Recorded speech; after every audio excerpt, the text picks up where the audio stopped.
शिक्षण संस्थान जोधपुर की ऑनलाइन क्लास में आप सभी का हार्दिक अभिनंदन, स्वागत। आज हम कक्षा सप्तमी विषय सामाजिक विज्ञान पाठ 2 का भाग 2 का अध्ययन करेंगे।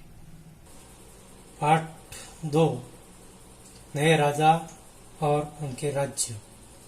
इसके भाग 1 में हमने पढ़ा था 7वीं से 12वीं शताब्दी के अंदर भारतीय उपमहाद्वीप में अनेक राजवंश हुए और ये शासक उन्हें आपस में संघर्ष भी करते रहते थे। इनकी वित्तीय व्यवस्था के बारे में पढ़ा था। आज हम इनके आगे वाला भाग 2 में पहला बिंदु प्रशस्तियां और भूमि अनुदान। अब ये जो राजा लोग होते थे ये अपने आप की एक अलग छवि बनाना चाहते थे और उस छवि के अनुसार जैसे सूरवीर, विजय योद्धा के रूप में, और इसके लिए कुछ प्रशस्तियां लिखाई जाती थी और ये प्रशस्तियां विद्वान ब्राह्मणों के द्वारा लिखी जाती थी जो कि इन राजाओं की प्रशासन में मदद करने का कार्य करते थे। और प्रशस्तियां ऐसे बोरे होते थे जो शब्द सत्य नहीं होते थे और इसके द्वारा हमें राजाओं के बारे में जानकारी प्राप्त होती थी। अब इसमें अपन देखें, जो राजा लोग थे वो इनके बदले में इन ब्राह्मणों को भूमि अनुदान देकर पुरस्कृत करने का काम करते थे और ये भूमि अनुदान एक ताम्र पत्रों पर अभिलिखित होते थे जो भूमि प्राप्त करने वाले व्यक्ति को दिया जाता था। और यह जो ताम्र पत्र होते थे एक कड़ी के रूप में, जैसे आप इस चित्र में देख सकते हैं कि एक कड़ी के रूप में यह जुड़े होते थे जिस पर एक राजसी मोहर लगी रहती थी जो कि इन ताम्र पत्रों की प्रामाणिकता को सिद्ध करने का कार्य करते थे। और ये ताम्र पत्र तमिल और संस्कृत दोनों भाषाओं के अंदर लिखे जाते थे। अब 12वीं शताब्दी में देखें तो उस समय कई प्रकार के साहित्यों की रचना की गई जिसमें संस्कृत काव्य भी लिखा गया था। और उस समय कश्मीर में जो शासन करने वाले शासक थे उनका इतिहास भी दर्ज किया गया।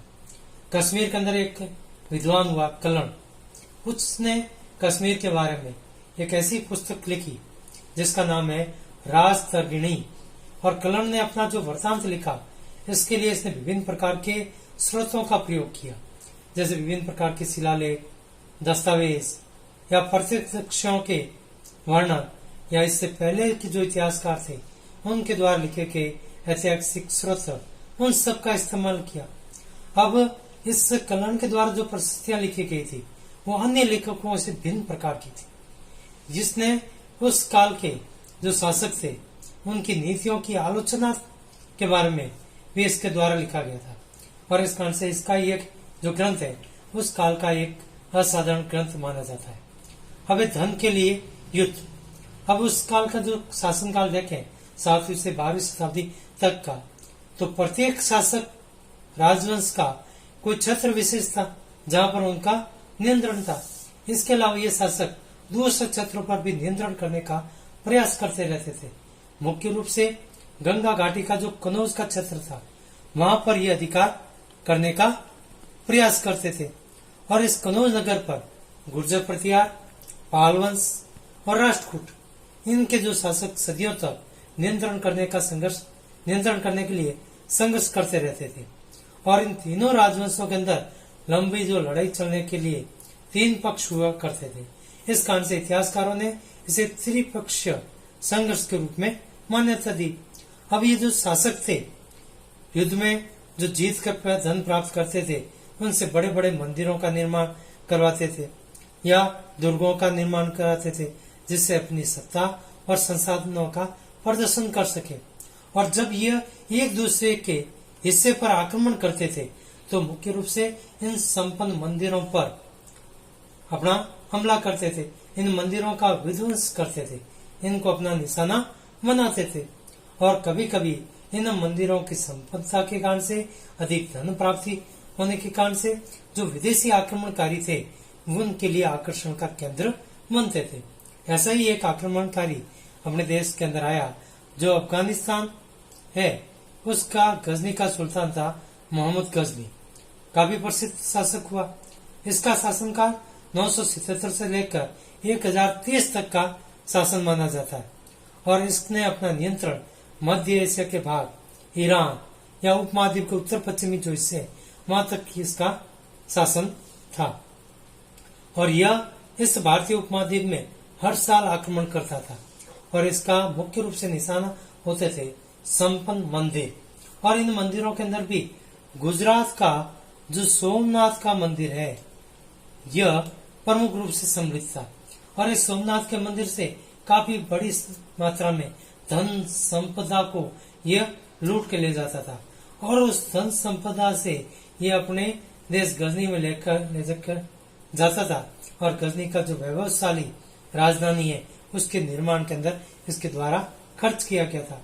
अब मोहम्मद गजनी जब भारत के अंदर आक्रमण करने के लिए आया तो उसने इस क्षेत्र के बारे में जानकारी भी प्राप्त करना चाहता था। इसके लिए इसने अपना एक विद्वान जो इसके दरबार में रहता था अल बैरूनी, उस अल बैरूनी नामक विद्वान को इस उपमहाद्वीप का लेखा जोखा रखने के लिए काम सौंपा। अब अल बैरूनी ने एक किताब लिखी अरबी भाषा के अंदर जिस किताब का नाम था किताब अल हिंद और इतिहासकारों के लिए आज भी ये एक महत्वपूर्ण स्रोत है। और अल बैरूनी ने इस किताब को तैयार करने के लिए संस्कृत के जो विद्वान थे उनसे भी परामर्श लिया क्योंकि इस भारतीय उपमहाद्वीप के बारे में लिख रहा था तो उसके लिए संस्कृत की भी जानकारी प्राप्त करनी जरूरी थी। अब युद्ध करने वाले दूसरे राजाओं में एक शासक वर्ग हुए चौहान शासक, जिसे बाद में चौहान नाम से जाना जाता था।